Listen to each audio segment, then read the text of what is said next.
Welcome to the Transforming Healthcare Coaching Podcast, where we're all about helping healthcare professionals like you create positive change at work, at home, and everywhere in between. Hello, everybody. Welcome back for another episode today. Working in healthcare is very rewarding, but the stress, burnout, and constant pressure can be very overwhelming. And Transforming Healthcare Coaching, we help you overcome these challenges, reclaim joy, and create a life where you can thrive both personally and professionally. My name is Klaus Grimm, and I'm your host today. I'm an emergency medicine and urgent care PA and certified professional coach. And in today's episode, we are thrilled to welcome Colton Lord, one half of the dynamic Nurse Daddies duo on social media, to celebrate Nurses Week, which is May 6th through May 12th of this year. As an ER nurse, content creator, and host of the Mile 17 podcast, Colton brings a refreshing blend of humor, heart, and real-life experiences to the conversation, with a passion for connection, reflection, and inspiring others to live authentically. He's on a mission to build a community rooted in love and shared human experiences. And I hope you can join us today as we dive into his journey through healthcare, social media, and how he's helping others navigate life with purpose and joy. So thank you, Colton, for joining us today. And I know that was a brief intro. Is there anything else you'd like to share with us? No, thank you. That was a great introduction. And I'm always like, everyone's always talking about, not everybody, but when people bring up my podcast, I'm like, I really need to get back on that. I do host a Mile 17 podcast, but it's probably been about 4 months since I've even done anything on there.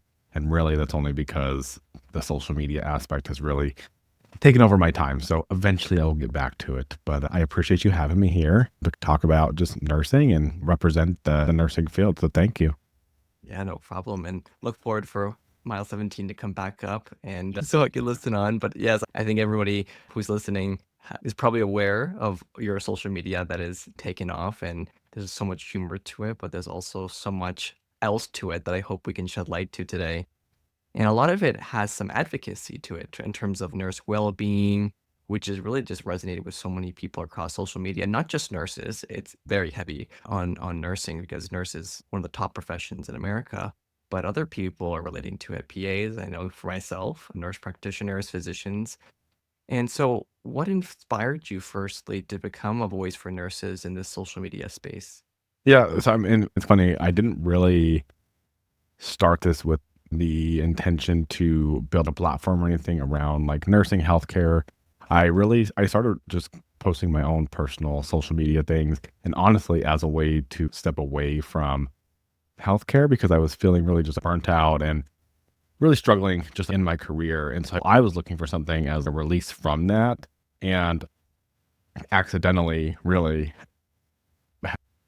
hosted a video with Glenn, who's Daddy Dazo, which had just taken off, and that planted that seed for us to go, maybe we have something here to where we can have some kind of platform or just see where this goes. But yeah, when I initially had begun my journey, it was really to get away from nursing, get away from that feeling that I was having. I need something else that's not healthcare related, nothing to do with nursing. And then of course, it just ended up happening that way, that I have now this platform that's based around nursing. And we try to integrate a lot of things from both of our personal lives and our passions to show people, yes, to highlight nursing and be an advocate for people and in that aspect, but really just to show nurses that you don't just have to tie your identity into as being a nurse. There's so many other things about us. Like we love to travel, food, the humor, just our friendship. And so that's really how that started. It was really accidental. I would love to have this huge inspiring story, but it really was accidental that we ended up having a nurse page. That's so funny. And I think that's something that people can relate to everywhere, is that we all have a personal life, and some people are, like you had mentioned, are so tied to your professional title. That's all you embody. But that's also because we work long hours, and it took us a long time to build the credentials to be where we are practicing medicine. So it's hard not to all of a sudden tie your identity to this thing, whether you're a PA, a nurse, a doctor, because you invest so much time and energy into this thing for so long, because you have to. If you want to get to be a professional in healthcare, you have to devote so much time and your attention, and your focus has to be there. But when you get that title, whatever it may be, and you are working in the field, you start to get to this point where you're like, oh, maybe I don't know that much about actually who I am And I remember getting, I don't know, scared, nervous, or just having these thoughts of, man, there's got to be way more to me than just being a nurse. That can be a beautiful part of me, but I don't want my whole identity to be tied up in being a nurse, if that makes sense. No, it makes complete sense. And so you had mentioned you were experiencing a lot of burnout and you were showing that. And I think that is a big tipping point for what we do as coaches is when people come to us is they've really reached that kind of rock bottom where they're like, I don't know what to do. Do I need a new job? But it's really that investigation of yourself and learning who you are, that you are so much than just your professional title.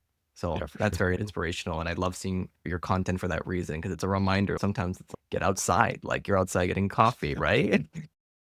So those simple reminders that we all need, just, and that's one of the beautiful things about social media is you may just run into something that you didn't even realize that you needed to see. Something simple. Oh my God, maybe just take a step outside for 5 minutes and just feel the sunshine hitting your face, grab that cup of coffee, whatever that small thing, because I feel like those small things, those add up to the large things. And if we're taking care of ourselves in those ways, I think we will avoid those big burnout moments a lot better. Yeah, definitely preventative steps and little small sustainable steps that you can do in your everyday life. And a lot of the things I even see you do is incorporate it even into your busy shifts, even taking a moment of humor in the middle of a shift or going for a walk or eating at the cafeteria, things that we don't typically do, especially you and I are both in the ER. So it's very difficult to make these things happen, but these things really can recenter yourself for the day and be a little bit more peaceful. So you've witnessed a lot of challenges over your career. I'm assuming before we had spoken, you did a lot of travel nursing and you moved across the US as well. So you've Yeah. seen healthcare in different states. How has the conversation around burnout changed since you first started? Honestly, it really is a great question. And I think the pandemic changed a lot of things, as we all know, especially working in healthcare. But I think, I don't know, I think from the beginning of when I was a new nurse, you hear burnout so much. It's this buzzword. You hear it from when you're in nursing school, your instructors start to, they'll put that in your head. And then you're like, what is this burnout, whatever. And then you start working and it's all fresh, it's all new, you're learning. I don't feel like you have really time to burn out as a really new nurse. But once you settle yourself in and you start working and they start hanging this overtime in your face, and especially with the pandemic, that's how a lot of nurses started working so much, me included, was these contracts that were just money we'd never thought we'd really see as a nurse. And that's really where burnout started for me. And so as far as the conversation around it, I think it's really individual for every single person. But for me, it was, like I said, those buzzwords started as kind of, what is this? To where the pandemic hit, and I think a lot of more people just became aware of it. So now we still hear burnout. It's still this buzzword. It's still bounced around, but I think a lot more people actually understand it now more than before. It was maybe like you would know somebody that hit this burnout, but maybe you didn't yourself. But yeah, the pandemic really brought that to the surface and made it something that was a lot more talked about. Because I think a lot of us, I don't know if you did, but I hit my first actual burnout during the pandemic for sure. Yeah, I think there's a stigma behind the word burnout too. Nobody wants to say that I'm burnt out, or a lot of people don't even know what burnout is to them. I find Mm. burnout is a very unique term for a lot of people. Like some people, it's the word overwhelm. Some people, it's depression, anxiety, stress. And then it's very hard to identify how that's affecting them in their real life until they actually do some awareness investigation into themselves. But yeah, COVID was for me as well. I think it is very new or more so common that people I think are burning out much sooner rather than later. New graduates are coming into the field that we're seeing in our coaching business that are coming to us and they're like, I don't know if I made the wrong choice. I'm only a year in and it's for these exact reasons I think that you just spoke about, that for some people it's picking up all these extra shifts and they've abandoned some of the things that they did to be well, like exercising, eating well. That's how it starts. It's those little things that, and they're subtle. You don't even realize it's making a change. And then before you know it, you wake up one day and that maybe that little bit of dread that you were feeling has now turned into just this, it's almost impossible to get out of bed. And I touch on what you were saying. I think a lot of people are afraid to admit when they're feeling burnout. And something I've learned is we all have different thresholds of burnout, and there's nothing wrong with that. If you have a really low threshold and you burn out quick, there's nothing wrong with that, but you need to be aware of that about yourself and take the steps to not allow yourself to get And I'm not saying I'm an expert in this. Trust me, I still burn out. I still do this constantly. But if you're aware of it, it's a little bit easier to reel it back in, at least for me. But yeah, I think just not being afraid to admit it when you're burnt out. And if somebody has something to say about it, then that's their problem. That's not your problem to deal with how somebody else is perceiving you. If you can manage working 60 hours a week and make all this money and it's fine for you, great, have at it. But that doesn't mean the person that's really can only handle 36 hours a week means that there's any less value in that. Yeah, 100%. And even to add on to that is even knowing that it's okay to ask for help. Yeah. And I think that's the biggest step. A lot in healthcare, individuals are so resilient. You guys, we've worked so hard to be where we are. We work with difficult patients, critically ill people. So as human beings, we are very tough people, and we are also the hardest patients. I'm sure you taking care of some nurses and some other healthcare professionals. It's like, you are the worst patient. You don't listen. So being open to say, okay, I think I can take that first step, whether that be using a friend as a reliability partner or doing that habit or goal that you wanted to do and tackling it full on or hiring a coach or however it be. I always say, get help if you think you need the help. Yeah, because I think a lot of people look across the room at your colleagues and you're, oh, everybody seems fine. Why am I struggling? Nobody else seems to be. But what people don't understand is a lot of people just aren't showing that. People are showing up to work. They're putting on their nurse hat, their provider hat, their respiratory therapy, their CNA, whatever you are. You're doing your job as you signed up for, and then you're going home and you're not okay. And I've had this experience where people have been really busy, having a terrible shift, and I'll say something and somebody won't even realize that you're having that bad of a shift because you're just maybe not showing it. And it's those moments where you're like, oh, people can't read my mind. They don't just know that I'm struggling. And so I think that's something to remember. Yeah, that just gave me that phrase. What is it? Don't judge a book by its cover, because you don't know what's going on behind the surface. Yeah, that even just reminds me of patient care. How many times have you probably gotten a report from another nurse, or even when I get signed out from another colleague and it's, oh, that person, they're just angry, or you have this judgment going into them that you're like, oh gosh, now I have to go in with cold feet. But then you get to really know them and it's, oh wow, they're suffering. There's something else going on. And it's the same thing for us human beings and healthcare professionals, as we wear a mask sometimes, and sometimes we have to take that mask off and say, I'm not all right and I need help. Yeah. Yeah. Because it may help. You don't know who you're helping in that same sense. If you step up and say something like, I'm not okay, or I'm struggling with this, that gives somebody else, even if it's one person, the strength to be like, wow, I'm also not okay. You just never know the ripple effect that you're having on other people when you share your truth, which is something I've held on to with even social media. If there's something I'm like, oh, I don't know if people will resonate with this. Even if one person is just, oh, yeah, I feel that, it's okay. Then that's cool. Yeah. And then hopefully they can make that change to somebody else. Yeah, totally. Yeah. I love that ripple effect.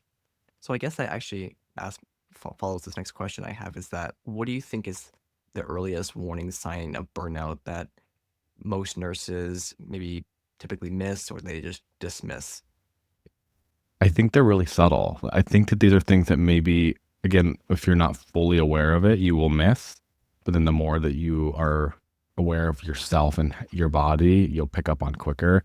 But for me, it's those subtle things. And this is not just like one day of having a bad day because you didn't sleep well. These are consistent behaviors of, oh, today it was a lot harder to get up out of bed, or I've noticed that I had a lot less patience to deal with the situation, or this thing is really irritating me when normally it wouldn't.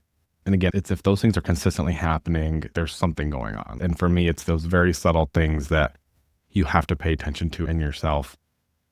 And because then those things really start to lead to other things. And that's when the real burnout sets in. Following that intuition, it sounds like being intuitive of your own body, that something's off. Yeah. Something's off, and start to take note of it and maybe figure out maybe what is the reason behind it, is what I'm getting from. So Yeah. I guess in that setting, what kind of boundary settings have you found effective, either for yourself or other nurses that you work with, especially high pressure environments like the ER? Like boundary setting as far as with yourself. With yourself or with your job, when you're starting to realize, oh my God, I'm overwhelmed. This issue of I can't get out of bed, dragging to get to work. Yeah, that's, again, I'm not an expert at this, and I think I'm much better at telling other people how to do these things, but putting them into practice is hard and it takes work. I need to have better boundaries because I'm still at that point where I will push myself beyond these boundaries that I know I should have, that ultimately leave me just exhausted, burnt out, like I don't have anything left in the tank, or it gets to a point where I'm physically sick. I catch a terrible cold or something. I know it's because I'm just not taking care of myself. But those boundaries, yeah, they have to be things. For example, somebody sending out a mass text message because we need coverage. We need this shift covered. We don't have enough nurses, or can you guys please pick up? It's understanding that you don't carry the burden of healthcare, the unit, anybody else's job. It's not your burden to carry. And I think a lot of nurses struggle with having those people pleasing tendencies. And of course you want to show up, you want to be a team player.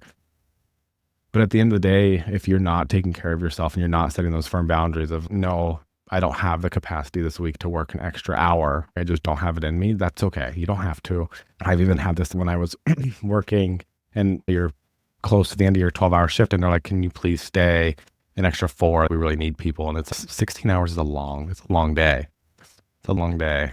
And sometimes you do have the capacity for it and sometimes you don't. So I think it's just knowing, again, that intuition, knowing when to just put that boundary up. I'm not doing this and not feeling guilty about it. And even if you do, just learning to live with that discomfort. And the more that you listen to yourself and feel that discomfort and be okay with it, I feel like it gets easier over time. That was wonderful advice for somebody who claims not to be an expert. That's why I'm saying I can tell people what I think they should do. But as far as me taking that advice, I'm the person that will be like, oh, I'll be fine. And then sure, it's nice when you get paid, but when you're sick or you have no energy to do anything, what's more worth it? If it makes you feel better, I'm a coach and I still have issues with, you mentioned burnout and setting boundaries, but you just named one of the big ones for me as well. I would pick up I think one year I wanted to help out because some of my colleagues all have families, young kids. I have 2 dogs, my partner, and for Christmas, I figured, well, let me see how I can help out. So I picked up a double urgent care shift, so a 16-hour, and then we had the COVID swab tent in the morning at 7 a.m. So I was like, okay, I'll take over that the next day as well, so nobody has to come in. So I slept at the hospital just to do that. What am I doing? You rationalize these things in your head and you're like, what was I thinking? And going back to COVID, this is why I picked up these just bad habits, because here's this 48-hour contract. Here's how much they're paying you. Of course, I'm not going to say no to that. But then, and in the moment, sure, I can work 48 hours a week until you do it consistently for a 13-week contract. And then that contract's ending and hey, they want to renew you for another 13 weeks. So you're still getting paid the same 48 hours. Oh, whatever. I just did it. I can do it again. And before you know it, I was working 6 months, 48 hours a week, sometimes more. And it just spent nothing left to give. And that the part for me where something has to change, that starts to then bleed into your personal life and your personal relationships and your health. And when those things start taking a toll, or your life is not, you almost don't recognize yourself or recognize your own life anymore, that's when you know you've really gone too far. Yeah. No, thank you for sharing that. And from personal experience and with my clients, it's the same thing. When they don't set those clear boundaries, yeah, it bleeds into their personal life, it affects their relationships, it affects their health, physical and emotional. And over time, a one-time thing, like you mentioned, maybe you picked up a 2-week contract, whatever it may be. Oh, it's okay, I can do it for 2 weeks. But then that 2 weeks turns into another, and it's another, until you start to build a habit of, before I say yes, how is that going to affect my well-being? Is it going to make me sick inside? Did I have a vacation that I was planning to do, or visit a friend or something like that? That may be a help to maybe combat that people-pleasing tendency. Yeah, that's the thing is I think a lot of nurses do this. Okay, I have a vacation coming up. I'll just work myself to absolute death because I'll be on vacation. And then one of two things happen. You either get sick before your vacation, or you're so dead exhausted on your vacation, I don't even want to do anything. I just worked an insane amount of hours. And again, it all goes back to the threshold. Some people, I've seen some nurses who really, and again, it's all surface level. Maybe they're not actually okay, but they seem like this is fine. I could keep going. But for me, it's just, I can't. But I think also when I think about this, 'cause I've thought about this a lot, why it seems somebody else can handle or manage this many hours and maybe I can't. We all also have varying levels of responsibility and things that we like to do. As far as I love to make sure I work out a lot, eat healthy, I have dogs. Like these things all take time. And so if you have all these things outside of work that are taking up your time that you need to do that take energy, of course, your thresholds are going to be a little bit lower to give all these hours at this job that's very taxing, especially in the ER. So there's just so many factors that play into it, which is why you can't compare yourself to somebody else. Just look at yourself and understand what can I handle at this moment. Yeah, we're all unique, individualized, and one shoe doesn't fit all. And I applaud those people who are able to step out of a shift and leave that shift and it stays at home. For Yeah. me, it follows me home oftentimes. So, yeah, so we got to find our own path to well-being. So, Nurses Week, this is such a big thing. It's huge at my hospital for good reasons, and it brings a lot of attention to the profession. I'm curious how you feel Nurses Week, the celebrations, how are they typically versus what you feel nurses actually need? Because I'm sure you get a pizza party, you get some water bottle with the hospital logo on it. Honestly, I don't know. I'm not gonna lie. I don't fully understand Nurses Week. I don't understand why, because I think they even have. Isn't there a PA week too? It's like a week for. Yeah, it follows our Nurses Week, I think, together. I just don't get it. We're gonna take a week out of the year to recognize, because they even have a Teachers Week. There's all these weeks, and it's what does this really mean? Sure, it's nice to be recognized for the work that you do, but what you're saying, for the most part, from what I've seen, yeah, it's just here's some pizza and some goodies that you probably will shove in the back of your cupboard and never see again. And it's a great question there and topic to think about, because I don't know what really the answer is as far as what should we be doing for nurses during this week. If I had to answer something, if I was in those leadership positions, how can we boost morale? How can we actually create just maybe some kind of event that we can invite the nurses to? And I think where I work used to do things like that before COVID. I wasn't there, so I don't know. But anywhere else I've been, I remember one facility I worked at, one of the nurses walked up and they were handing things out, and she was like, "Oh, like, are we doing a food drive?" Because it was a cup of noodles, like cans of ravioli, and it's just like, I don't know, it's like almost more offensive than if you just didn't do anything. No, that concept is very interesting. I agree with you. There's even some professions just get one day. Why does that person get one day and the other one gets a week? And I think everybody has a different perspective of what that looks like and what it should be like. Sometimes certain weeks are, more explosive at hospitals than other ones. And why is that? And I don't know. It got me thinking about it too. I think it's the awareness, and I think it's just for the general community to recognize the profession. And I think it's always a gentle reminder to everybody of the the things that nurses go through every day, from patient interaction to the dynamics among teams, and just remembering how much you guys give to the healthcare community, to the patients, that no other profession does give. And I think that's the highlight to me when I think of Nurses Week, is just remembering all that you guys do. Even when I work with you guys in the emergency room or the urgent care, there's so many skills that you guys have that I don't have. And it's a good reminder to be, oh my gosh. And oftentimes I always follow you guys around. Can you teach me how you do that? I know. Maybe it's just maybe I shouldn't have such a jaded perspective on it. Maybe it's just because of my personal experiences of tour. I'm like, what are we doing here? This is almost offensive. What's the point of giving us a pizza? Again, it's a nice gesture. I'm not going to say no. Of course, I'm going to have some. But I guess my question to these facilities is just, what are you looking for? What's the goal in providing us with pizza? Did you think about what you want the nurses to feel? And when I think about it from a retention space, or just how you boost morale, and it doesn't even maybe have to be the whole facility, just how is each department or unit going to make their nurses actually feel appreciated? And I don't know. Yeah, it's a hard topic. It's a tough one.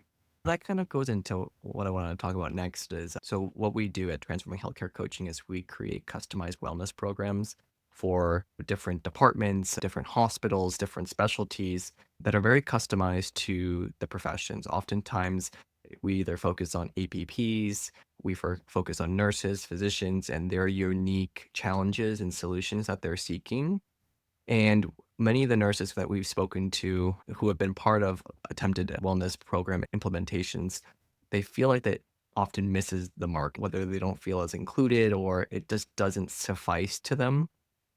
What experiences do you have, if any, with any kind of wellness programs that either a hospital has offered you or that you've seen?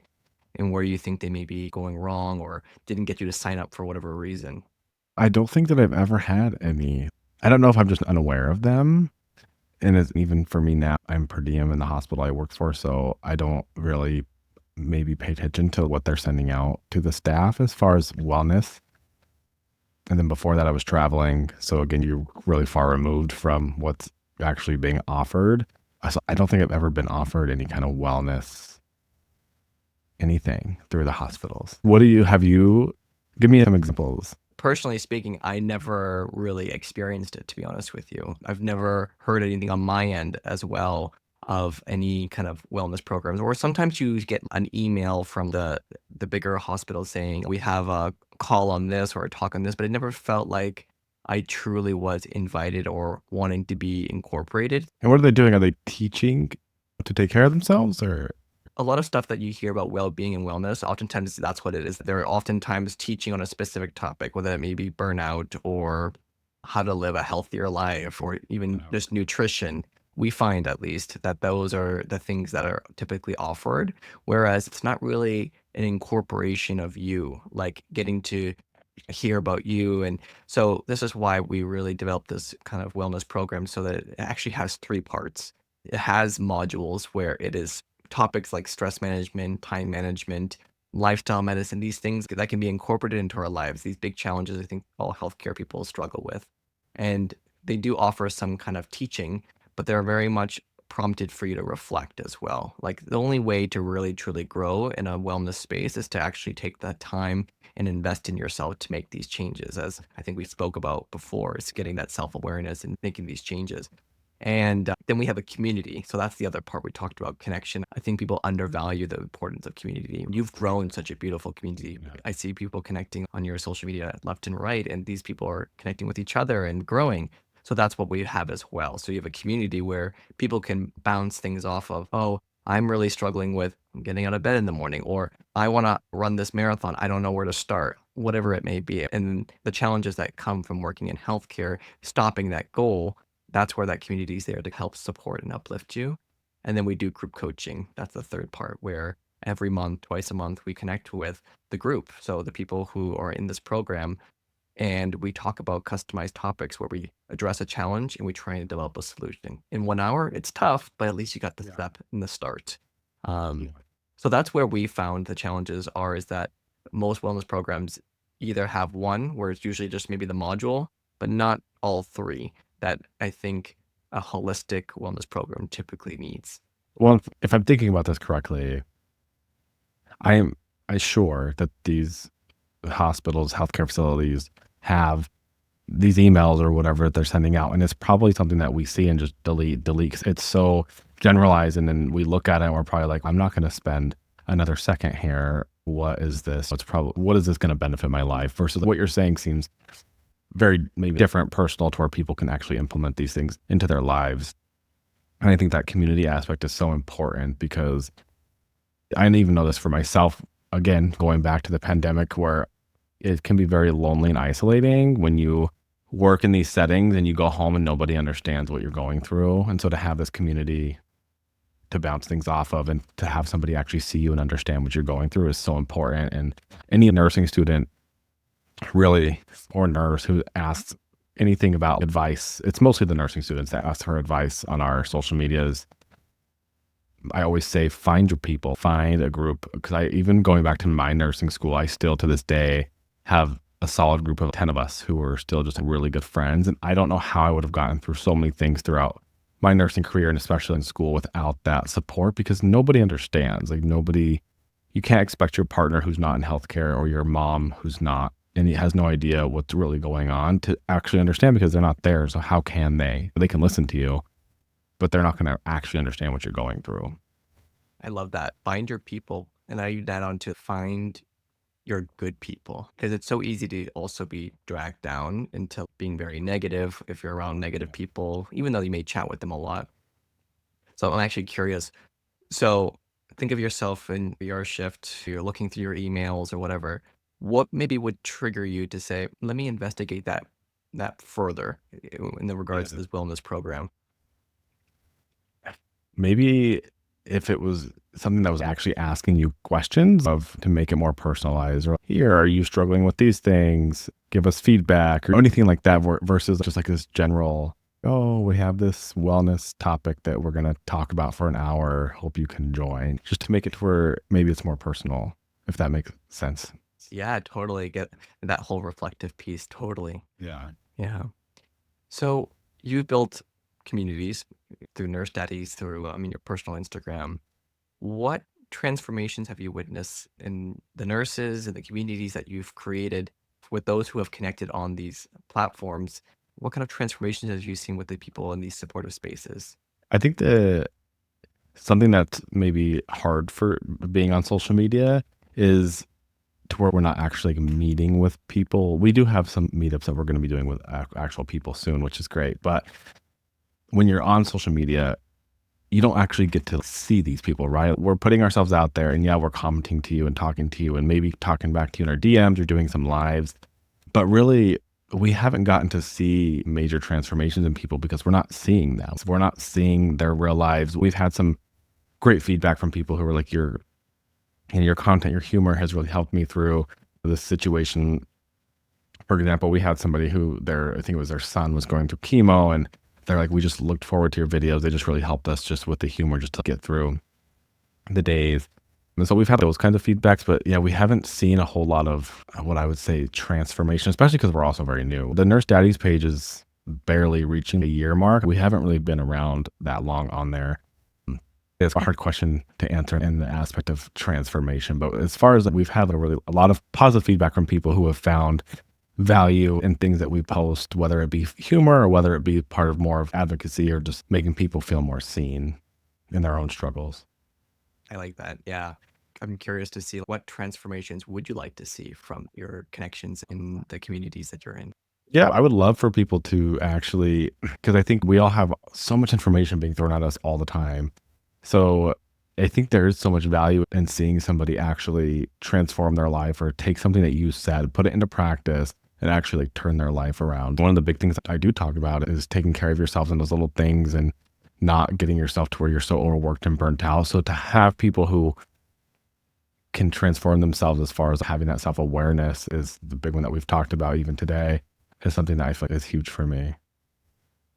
So if you're listening to this episode, show some transformations to Nurse Daddy so they can feel that reward. Tell us your transformations you've gotten from watching the Nurse Daddies be fools.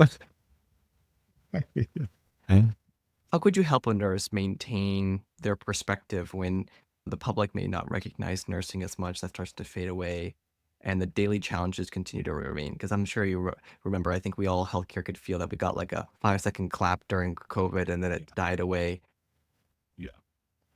I think it's just remembering, I've touched on this before, it's just remembering your why. If you have a strong enough why or purpose in what you're doing, then all the outside stuff doesn't matter. I think it's natural for us as humans to want validation. And when you get validation, it feels good, but it goes away. Maybe a couple minutes or days or whatever, however big the validation is, you might feel good from that, but it's gonna go away eventually. What you're saying is, what's your why when nobody else is watching or nobody else knows what you're doing? If everything was to go away, as far as for me, if the platform went away or whatever, like, why am I doing this? Why am I showing up in the ER to help somebody? Why am I showing up to do anything? And if you know that answer for yourself, then at least for me, that helps to eliminate the need for any of the outside validation. And sometimes that why will change, and that's also okay. I think that's something that I've really tried to also instill into people who follow us or listen to anything that we say. Is it's okay. If I always try to tell people, if you need permission, here it is. You can change your mind at any point. If you're feeling a point of tension in your life, whether that be in your career or anything in your personal life, and it's really not serving you, and you've done the work and you've dug deep and it's just not serving you anymore, move on from it. And I think a lot of us, especially working in critical care, whether it's ICU or ER, I think are the biggest ones. It's really an ego thing too. If you get to a point where you're like, man, I just don't want to do this anymore. I don't. And maybe that's the truth. Maybe it's not. Maybe it's burnout and you just need a break. But if you really get to a point where you don't want to do it anymore and it's affecting you, but you don't want people to be like, oh, you left the bedside or you left ER, are you even a real nurse anymore? It's a big one. I think people are constantly just looking for that permission to get out. And at the end of the day, it's your life, it's your happiness, it's your why, it's your purpose. And if you are strong in that belief and you know exactly what you're looking for, what you want, then I think the rest of it fades away. Like all the noise will be a little bit less. Are you sure you didn't go to coaching school? I did not. A lot of these are coaching techniques that we often teach people as the why, the underlying why of why you went into the profession, and the who you are very important in people who oftentimes may seek external validation, which sometimes is very needed and very appropriate. Yeah. But when that's not there, that you can still move on with authenticity in a way that is organic and you still feel good about yourself. I think, like I said, the big thing is just allowing yourself to also change. You have to understand, a lot of us I started nursing school when I was, 20, 21 years old. You change so much, your aspirations change. I never thought I would be doing anything with social media or podcasting or anything like that. And so when these opportunities arise or you feel yourself shifting as far as your interests or whatever that may be, even if it's outside of healthcare, that's okay. And I think people sometimes are just looking for permission. And that's why, like I said, I'll literally just say things like, this is your permission. Because some people just need whoever that may be, even if it's some random person on the internet, to tell them that, oh, I can do what's best for like me and life. So it is okay for you to focus on you and live the life that you deserve. That's everybody's permission today. Everybody has permission. Permission slip is signed. The script is written. As both as a practicing nurse and again as an advocate, how do you balance your own well-being while supporting others in their journey? Great question. This is an ongoing journey for me. It's not easy to balance well-being, and especially when you're trying to build something, naturally you're going to find other parts of your life suffer a little bit. And I think for me, it's getting to where you have to be okay with that to a point. If you are trying to build something, sometimes other parts of your life are going to maybe suffer a little bit to an extent. But for me, something that I don't typically waver on, and there's times where maybe I do it a little bit less. And then again, the self-awareness to be, okay, I need to get back on this is physical movement is very important for me. And it always has been. I can remember even when I was younger, like junior high school, like if I was in a bad mood or something, my mom would be like, you need to go for a run or something. And it instantly would just change my mindset, change my mood. And so physical activity is really something that no matter how busy I am, no matter what's going on in my life, I need movement. I've been doing CrossFit for 12 years and it's just something I just love to do. I wouldn't call myself a runner. I ran the Boston Marathon, but I'm not a runner every day. But even just that, going for a few mile run will just make me feel so much better. That, eating healthy, those are all things that I need in order to perform my best. And if I'm not doing that, then I'm not going to show up in any other part of my life as my best self. And I know that, but it doesn't mean that I don't fall off track and get to a point sometimes to where I'm like, wow, I've really fallen off here. But again, it goes back to the quicker you can recognize these things and the quicker you back on. These are all great things. And most of the time it's going back to the basics, as you just mentioned. We all know that we teach this to our patients, the importance of exercise, nutrition, and being even happy. We know the effects of all of this, but we don't oftentimes put that into practice in our everyday lives. So that is a great non-negotiable that you have that I think many of the audience can resonate with, is physical exercise, movement. And one of mine new ones has been meditation, which is not something I ever really got into, but it's something I'm adapting and trying to make a sustainable habit in my everyday life. But I found that I'm much more resilient. I'm much more centered at times when I feel like, oh, the stress is building up. I have something to bounce back to pretty quickly and say, okay, take a deep breath. You're thinking too much about something that you don't need to be thinking about. So thank you for sharing that. Yeah. I think it's it's a misconception people have of, okay, if I work out, if I eat healthy, if I meditate, if I journal, if I do all these things, and all my problems will disappear. And it's a no. People, even the professionals in anything, you're going to have struggles. They're going to come up. You're going to have things that throw you off course and all those things. It's the people who can consistently show up for themselves, that have these strong values in anything really, wellness, that just bring themselves back much quicker than people who don't, that are way veering off the course of what makes them feel their best. Yeah, we all we will always have struggles, that we're always going to have challenges, but the ability to bounce back, handle them without going into crisis mode is, I think, the important thing. And maybe even how to prevent some of these challenges from happening in the first place if we can create sustainable, good habits in our everyday lives. Yeah. So, as we close up this episode, Colton, I'm curious for the nurses listening who may be at their breaking point, they're burnt out like crazy. What would be your first message of hope or first step of recommendation? For a nurse who's just had enough. Yeah, it's again, it's hard because it's every situation is so individual, and that's really something that I've learned how we've talked about. But I think it's if you're at a point in your career and your burnout or your feelings of hopelessness are really affecting your life and you've tried things you can't get out of this hole you've dug yourself into. I think sometimes if you have, I know again, it's not as easy for everybody if you have kids or you're carrying insurance or whatever that may be. But if you have the ability to maybe step away for a minute, find a way to go per diem and maybe get a job doing something else in a different specialty that you've had interest in, can be a great way to reset what you have going on. If that's not the case and you love the specialty that you're in, you don't want to go anywhere else, you're just working too much or you're just struggling with anything, it's really just what we've talked about and getting back to the basics. And sometimes you just go through these slumps to where the jobs, you've had some rough shifts or it's your management or whatever it may be.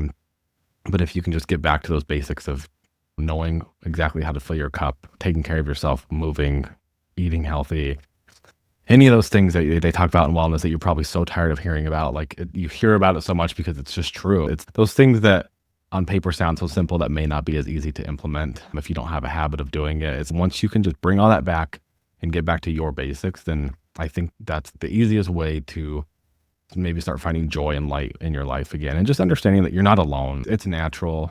There could be so many different things playing into it, things going on in the world, things going on in your personal life, your marriage, in your relationship. There's just so many things. So just if you can just center yourself and do the things that you know make you feel your best, then that's where I would start. And don't be afraid to veer off the path that you thought you were going to go down. I think people just get so stuck on, oh, I always had this dream of being this CVICU nurse. And then they get there and then maybe they don't love it as much as they thought, but they've already told everybody their whole life how much they wanted to do this. You sometimes just have to ice and go do something else, and it's okay. I love that. And I agree with you. The well-being, wellness triggers are very big out there, especially in healthcare, but they are true. The getting back to the basics and knowing that you're your own unique Sherpa going up the hill, that it's completely individualized. And what may work for you may not work for anybody else, but it is to do that reflective work about who you are, the why, what you want in life. And it's okay to shift and adapt. At one point, I was a nursing student, and then I turned into be a pre-med student. And though it was scary at first, for the longest time, thought I was going to be a nurse. And then I was like, maybe I want something a little bit different. And I still think partly I wish I did go to nursing, to be honest with you. But I'm very proud of where I got to where I am now, and knowing that could change in the future. During COVID, I actually wanted to go back to do travel nursing. Yeah, what you're saying, it's okay to pivot and embrace it, man.